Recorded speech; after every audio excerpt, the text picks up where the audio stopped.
बुनियाद ही है, इंडोनेशिया का भी है, पाकिस्तान का भी है, हिंदुस्तान का भी है, मलेशिया का भी है, कुवैत का भी है, दुबई का भी है, अजरबैजान का भी है, उर्दू का भी है, फिलिस्तीन का भी है, शाम का भी है, इराक का भी है, ईरान का भी है, मिस्र का भी है।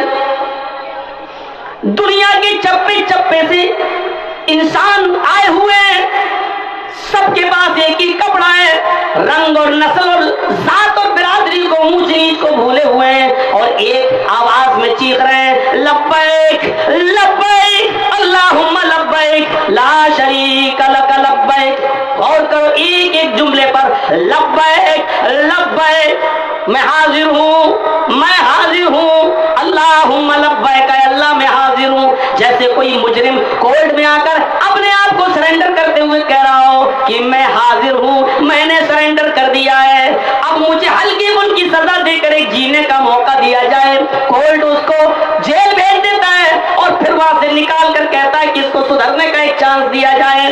जैसे तुम कोर्ट के आदेश से भाग नहीं सकते हो, हुक्म हो गया है 10 तारीख तक इसको सरेंडर करना है, और अगर इसने 10 तक अपने आप को सरेंडर नहीं किया तो जहां दिखाई दे उसको गोली मारकर खत्म कर दो। तो अब 10 से पहले आदमी अपने आप को सरेंडर कर देता है, ऐसे ही दुनिया के चप्पे चप्पे से आया हुआ इंसान अपने आप को सरेंडर कर रहा है। हाय अल्लाह, मैं अपने बाप से गुनाह छिपा सकता हूँ, अपनी बीवी से छिपा सकता हूँ, अपने रिश्तेदारों से छिपा सकता हूँ, अपने दोस्तों से छिपा सकता हूँ, लेकिन तेरी नजरों से तो ओझल नहीं हो।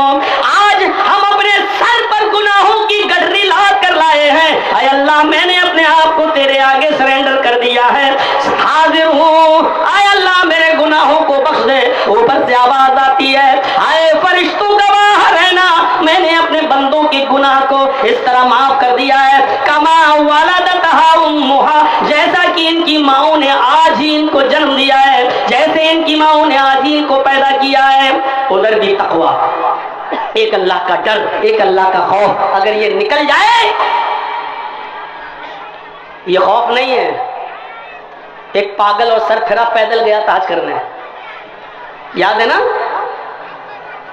और नुमाइश करते हुए जा रहा है, सब लोग वीडियो बना रहे हैं उसकी, और अब एक पागल औरत कोई जा रही है, अब एक लड़की गई है, उसके दाएं बाएं बॉडीगार्ड मर्द है। ये कौन सा तकवा है और ये कौन सा हज है? एक फैशन बना लिया पैदल हज करके जाने का। अपनी जान को मशक्कत में डालकर कोई इबादत की जाए तो वो इबादत भी जायज नहीं है इस्लाम के अंदर।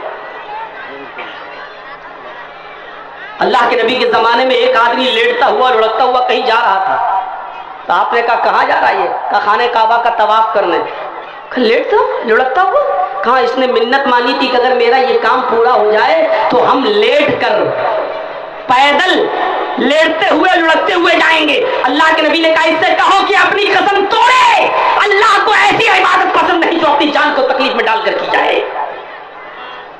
ये सारी नेमतें, हवाई जहाज, ये सब कुछ अल्लाह ही की तो देन है, इनसे फायदा उठाइए। दुनिया को पैदा ही किया है ताकि हम और आप इस दुनिया से फायदा उठाएं। ये अल्लाह की नेमतों का इनकार है कि अल्लाह ने जब समाधान दिया है तो इनको ठुकरा कर आप पैदल जा रहे हैं, नहीं। हाँ, सिर्फ पैदल चलकर कहां जाया जा सकता है उसकी हदीस की किताबों में तशरीह मौजूद है। आप अपने घर से मस्जिद तक पैदल जाइए नमाज पढ़ने के लिए, और घर से वुजू बनाकर जाइए। अल्लाह के नबी फरमाते हैं कि जितने कदम तुम्हारे पड़ेंगे अल्लाह हर एक कदम पर तुम्हें एक नेकी देगा और एक गुनाह तुम्हारा माफ कर दिया जाएगा। एक कदम जो बढ़ाया, एक नेकी मिली और एक गुनाह माफ। दूसरा कदम जी दूसरे पैर से बढ़ाया, दूसरी नेकी मिली, दूसरा गुनाह खत्म। हजरत ज़ैद इब्न साबित के बारे में पढ़िए, बुखारी की रिवायत कि वो जब घर से मस्जिद में जाते थे तो अपने कदम छोटे छोटे रखते थे, ऐसे नॉर्मल इतना हुआ, छोटे छोटे कदम रखते थे। पूछा ऐसा क्यों करते हो? आप तो हम आम दिनों में नॉर्मल चाल देखते हैं, आप अच्छी खासी चाल है, लेकिन मस्जिद में जब जाते हो तो छोटे छोटे कदम रखते हो। उन्होंने कहा कि छोटे छोटे कदम इसलिए रखते हैं क्योंकि मस्जिद तक जाते हुए हमारे कदमों की तादाद, संख्या बढ़ जाए,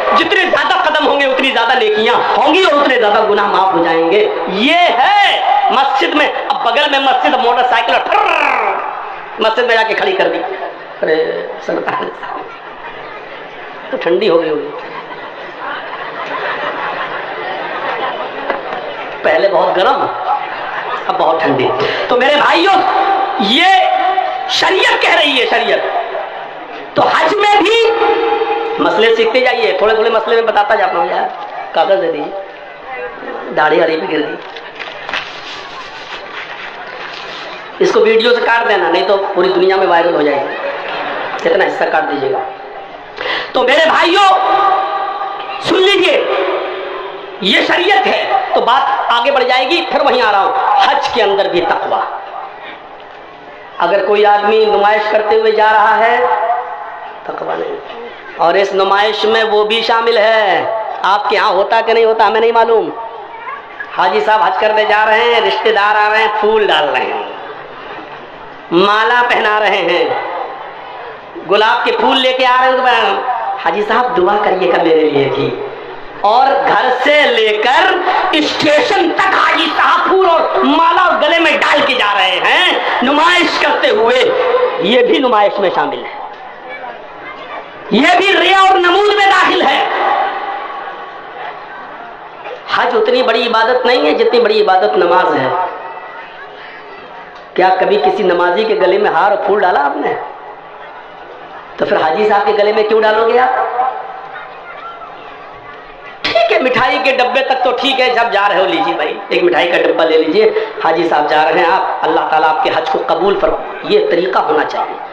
अल्लाह ताला आपके हज को कबूल फरमाए और आप हमारी बस्ती को भी वहाँ पहुँचकर अपनी दुआओं में याद रखें। आप हमें भी अपनी दुआओं में याद रखें। एक बात बता दूँ, आप कितने भी लोग कहिए मेरे लिए दुआ करिएगा, हाजी साहब खास मेरे लिए दुआ करिएगा, कोई करता वर्ता नहीं है। सुन लीजिए, कितने लोगों के लिए वो दुआ करेगा, कितने लोगों के लिए? एक आम चीज, आम दुआ कहिए क्या, बस वो दुआ मुख्तसर है, आदमी कर सकता। अल्लाह मेरी बस्ती के ऊपर रहमत फरमा, अल्लाह मेरी बस्ती वालों को तो नमाजी बना दे, आय अल्लाह मेरी बस्ती वालों को किताब और सुन्नत पे चलने वाला बना दे। इसमें सब शामिल, आप भी शामिल हो गए। आय अल्लाह हम तमाम मुसलमानों को रिज़्क़ हलाल की तौफीक अता फरमा, आय अल्लाह हम तमाम लोगों को हलाल रोजी खाने की तौफीक। ये आप दुआ, एक एक आदमी का तो आप नाम ही नहीं ले पाएंगे, नाम ही नहीं ले सकते हैं। इसलिए ये रिया और नमूद में शामिल है। दिखा रहे हैं, आप जा रहे हैं नुमाइश करते हुए, नहीं होना चाहिए ऐसा। मैं जब दिल्ली में पढ़ता था महद में, अब्दुल हमीद साहब रहमानी के मदरसे में, तो एक बार एक जलसे में कहीं अब्दुल हमीद साहब रहमानी थे, तो उनसे बातचीत हुई। तो उस वक्त मैं काफ़ी छोटा था, तो उन्होंने ऐसी बैठे बैठे तस्करा कर दिया कि अभी मैं कितने हज कर चुका हूँ मेरे घर वालों को भी नहीं पता है। मैंने कहा कुछ तो आपको अंदाजा होगा। उन्होंने कहा मुझे मालूम है, मैं 22 हज कर चुका हूं, और कब जाते थे कब करके चले आते थे पता ही नहीं चला। एक दो हज के बारे में मालूम है, लेकिन 22 हज कर चुके थे, 22 किसी को नहीं पता। तुम एक हज करने जाते हो तो ढिंडोरा पीटते हो, फूल और मालाएं पहनवाते हो, रिया और नमूद करते हो। इतना ही नहीं, अगर आपके 7, 8, 10 साल का बच्चा अगर पहला रोजा रख ले तो शानदार पार्टी होती है। क्या हुआ, मेरे बच्चे ने रोजा रखा है, रोजा खुशाई है, आज रोजा खुलवा रहा हूं मैं, मेरे बच्चे ने रोजा रखा है। अभी से ही उस बच्चे के अंदर तकब्बुर पैदा कर रहे हैं आप। आगे चलकर ये बच्चा वही काम करेगा जो आप कर रहे हैं। आपके बच्चे ने अगर रोजा रख लिया तो आप कहिए कि अल्लाह तेरे नबी का फरमान है, मैं वही कर रहा हूं। आपको जरूरत क्या तमाम लोगों को अपने घर पे बुला के ये बताने की कि मेरा बच्चा रोजे से है, आज मेरे बच्चे का पहला रोजा है। जरूरत क्या है इस बात की कि आपके बच्चे ने कुरान मुकम्मल कर लिया, नाजरा पढ़ लिया है, अब आप तमाम लोगों को बुलाएंगे आप और अपने घर पे बुला के खाना खिलाएंगे और ये बताएंगे कि मेरे बच्चे ने नाजरा मुकम्मल कर लिया, या खाना खिलाएंगे इसलिए कि आपके बच्चे ने हाफजा कर लिया है। सुन लो, इस्लाम के अंदर सिर्फ 2 किस्म के खानों की इजाजत है, तीसरे किसी खाने की इजाजत नहीं है, किसी चीज की दावत की इजाजत नहीं है। इस्लाम के अंदर शादी के बाद लड़के को परमिशन है कि वो वलीमा कर सकता है, लड़की वालों को वो भी नहीं, कल मैं बता चुका हूँ। लड़के को सिर्फ इतनी इजाजत है कि वो शादी के बाद बीवी के घर पे आ जाने के बाद उससे 2-4 मीठे बोल बोलने के बाद वो जब चाहे तब वलीमा कर सकता है, और वलीमे में उसको इजाजत है कि वो 1000 को खिलाए चाहे 100 को खिलाए, वलीमे की इजाजत है। वो 2 दिन भी खिलाए, 4 दिन भी खिलाए, 7 दिन भी खिलाए, 10 दिन भी खिलाए, उसको इजाजत है। बहुत बड़े पैसे वाले बनते हो, लड़की वालों की मत खाओ ना। बहुत ज्यादा दौलत वाले बनते हो ना, बहुत बड़े साहूकार हो, तो वलीमा खिलाओ ना 4 दिन, 5 दिन, 6 दिन, 10 दिन है? आप खिलाइए, कौन मना कर रहा है?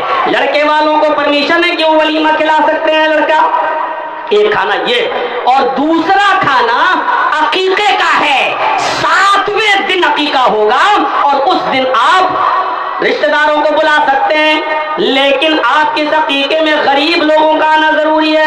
सिर्फ आपने रिश्तेदारों को बुला लिया और अपने यार दोस्तों को बुला लिया और गरीब आपके यहाँ नहीं आए तो आपका अकीका नहीं माना जाएगा, क्योंकि अकीके के अंदर आपके दोस्त तो हम आप भी आएंगे, रिश्तेदार भी आएंगे। हाँ, आपके इलाके में जो गरीब है, मिस्कीन है, उनको भी आप दावत देंगे और वो भी आपकी दावत में आएंगे। इन 2 खानों के अलावा तीसरे किसी खाने की इजाजत नहीं है इस्लाम में। हाजी साहब हज करके आए, खाना खिला रहा है, क्यों?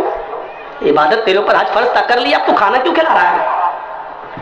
रोजा इफ्तार कराया जा सकता है, वो खाना नहीं है, इफ्तार कराने का सवाब है। अल्लाह के नबी ने फरमाया, जिसने किसी को 1 रोजा इफ्तार कराया, जिसने किसी को इफ्तार कराया, तो उस इफ्तार कराने वाले को भी उतना ही सवाब मिलेगा जितना उस आदमी को रोजे का मिल रहा है, और उसके रोजे में कमी नहीं होगी। तो रोजा इफ्तार कराया जा सकता है, इसकी हदीस मौजूद है, लेकिन खतने का खाना जायज नहीं है। इसी तरीके से हाजी को भी इजाजत नहीं है कि वो हज करके आए पूरे मोहल्ले की दावत दे। हमारे यहाँ तो अभी 10-15 साल पहले ऐसा होता था कि हाजी साहब हज करके आते थे तो वो खाने की दावत भी देते थे, और हज करने के बाद जब आएंगे तो पहली नमाज हाजी साहब पढ़ाएंगे। उनको आगे बढ़ाया जाता था कि आप नमाज पढ़ाइए। क्यों साहब? कहीं नहीं लिखा कि हाजी साहब हज करके आए और फिर वो नमाज पढ़ाएं, कहीं नहीं लिखा कि हाजी साहब आए वो खाना खिलाएं। मेरे भाइयों, बाप कहो, खुशी में खिलाना जायज है तो खुशी में तो आप जब चाहे तब खिला दें, कोई रुकावट नहीं है, जब चाहे तब बुला दें, आप खिलाएं, लेकिन उसको ये ना कहें कि हज का खाना है। हज का खाना नहीं, आप खुशी से कुछ लोगों को बुलाकर जब चाहे तब आप दावत कर दें, लेकिन उसको हज का खाना ना कहिए। तो मेरे भाइयों, ये रिया नमूद में दाखिल है, ये इबादत की रूह मिट रही है और डेड बॉडी हो रही है। एक चीज की तरफ और इशारा करूंगा और आगे बढ़ूंगा फिर मैं अपनी बात को। नमाज हो गया, रोजा हो गया, हज हो गया, कुर्बानी। कुर्बानी भी इबादत है। अल्लाह के नबी ने फरमाया, जो कुर्बानी की ताकत रखता हो और इसके बावजूद वो कुर्बानी न करे, वो हमारी ईदगाह में ना आए। फला यक़रबना मुसल्लाना, वो लोग हमारे ईदगाह में ना आए। कुर्बानी की अहमियत बहुत ज्यादा है, लेकिन अल्लाह के नबी सल्लल्लाहु अलैहि वसल्लम कुरान ने यहाँ पर भी कह दिया, लन यनालल्लाह लुहूमुहा वला दिमाउहा वलाकिन यनालुहु तक़वा मिनकुम। लोगों, तुम जो कुर्बानी करते हो, कुर्बानी के जानवर पर छुरी चलाते हो, कुर्बानी के जानवर का गोश्त और उसका खून अल्लाह को नहीं पहुंचता है, वो अल्लाह तक नहीं जाता है, बल्कि अल्लाह तुम्हारे दिलों का तक़वा देखता है। वलाकिन यनालुहु तक़वा मिनकुम, अल्लाह खौफ देखता है किस नीयत से तुम कुर्बानी कर रहे हो, किस दिल से तुम कुर्बानी कर रहे हो। अगर आपने गांव वालों को दिखाने के लिए कुर्बानी की कि माशाअल्लाह वो लोग 50,000 का बकरा लाए हो, 40,000 का बकरा लाए हो, अगर इस नीयत से कुर्बानी की तो मुंह पे मार दी जाएगी। मेरे भाइयों, कुर्बानी के अंदर भी तकवा देखा जाता है। कोई भी इबादत है, इबादत की रूह तकवा है। अब ये मेरी तमहीदी तकरीर का एक हिस्सा हुआ कि कोई भी इबादत अगर आप कर रहे हैं उसकी रूह तकवा है, अगर तकवा उसके अंदर से निकल गया तो इबादत बेकार है। रूह है तकवा। अब तकवा निजी जिंदगी में भी आना चाहिए, तकवा औलाद के सिलसिले में भी आना चाहिए, तकवा अपनी बीवी के सिलसिले में भी होना चाहिए, तकवा खाने और पीने के मामले में भी होना चाहिए। तकवा का मौजू बड़ा वसी है, एक एक मिसाल दे रहा हूं। तकवा अपनी निजी जिंदगी में भी आना चाहिए, यानी खुद भी अल्लाह से डरना चाहिए। या अय्युहल्लज़ीना आमनू कू अनफुसकुम व अहलीकुम नारा, यही आयत पढ़ी थी मैंने खुतबे के बाद। या अय्युहल्लज़ीना आमनू कू अनफुसकुम व अहलीकुम नारा, ईमानों वालों, तुम अपने आप को भी जहन्नम की आग से बचाओ और अपने अहल व अयाल को, अपनी बीवी बच्चों اکرم جناب محمد رسول اللہ کے تقوی کا حال یہ تھا کہ آپ نے اپنی لونڈی کو آواز دی. لونڈی مطلب خادمہ. عرب کے اندر لڑکے اور لڑکیاں بیچے اور خریدے جاتے تھے, تو جو لڑکے خریدے جاتے تھے ان کو غلام کہا جاتا تھا, اور جو لڑکی خرید لی جاتی تھی اس کو لونڈی کہا جاتا تھا. اللہ کے رسول نے تو کوئی خریدی نہیں, لیکن کسی نے خرید کر نبی کو لونڈی دے دی خدمت کرنے کے لیے کہ تم جاؤ اور نبی کی خدمت کرو, تو وہ لونڈی کہلاتی ہے. تو ایک لونڈی تھی اللہ کے نبی صلی اللہ علیہ وسلم کے پاس جو نبی کے گھر کا کام کر دیا کرتی تھی. تو آپ نے اس کو آواز دی اور آپ اپنی بیوی کے گود میں سر رکھ کر لیٹے ہوئے تھے, اور بیوی کا نام غالباً حضرت ام سلمہ ہے. میں تھوڑا سا کنفیوز ہوں کہ وہ عائشہ تھی یا ام سلمہ. جہاں تک میرا غالب گمان ہے, بخاری کی روایت ہے کہ وہ ام سلمہ تھی. تو ام سلمہ کی, اور میں نے غالباً کہہ دیا, عائشہ بھی ہو سکتی ہیں, لیکن مجھے جہاں تک یقین ہے اور جہاں تک میرا ذہن کام کر رہا ہے تو میں ام سلمہ سمجھ رہا ہوں. ام سلمہ کی گود میں سر رکھے ہوئے تھے اور آپ نے آواز دی لونڈی کو. اس نے آواز تو سن لی لیکن آئی نہیں. آپ نے دوبارہ آواز دی, اس نے دوبارہ بھی سن لیا لیکن آئی نہیں. تیسری بار آواز دی, سن لیا لیکن نہیں آئی. آپ نے اپنی بیوی ام سلمہ سے کہا, ام سلمہ جاؤ ذرا دیکھو تو کہاں چلی گئی. ام سلمہ نے جیسے ہی گیٹ کھولا دروازہ تو وہ باہر بیٹھی ہے اور بکری کے بچے کے ساتھ کھیل رہی ہے. بکری کے بچے کے ساتھ ہوتا ہے, بہت سے لوگ بکری کے بچے گود میں لیتے ہیں, کھیلتے ہیں, وہ کھیل رہی ہے. تو ام سلمہ نے کہا تمہیں اللہ کے رسول نے آواز دی, کیا تم نے سنا نہیں؟ اس نے کہا سن لیا تھا. کہا تینوں آوازیں سن لی؟ کہا جی. پھر تم آئی کیوں نہیں؟ سر نیچے کر لیا. سچ تو بول دیا لیکن پوچھا آئی کیوں نہیں, تو سر نیچے کر لیا, کیونکہ کوئی جواب نہیں تھا اور جھوٹ بول نہیں سکتی تھی. اگر جھوٹ ہی بولنا تھا تو پہلے کہہ دیتی کہ ہم نے سنا ہی نہیں. اس زمانے کی لونڈیاں بھی, کام کرنے والیاں بھی سچ جھوٹ سے اتنی نفرت کرتی تھی.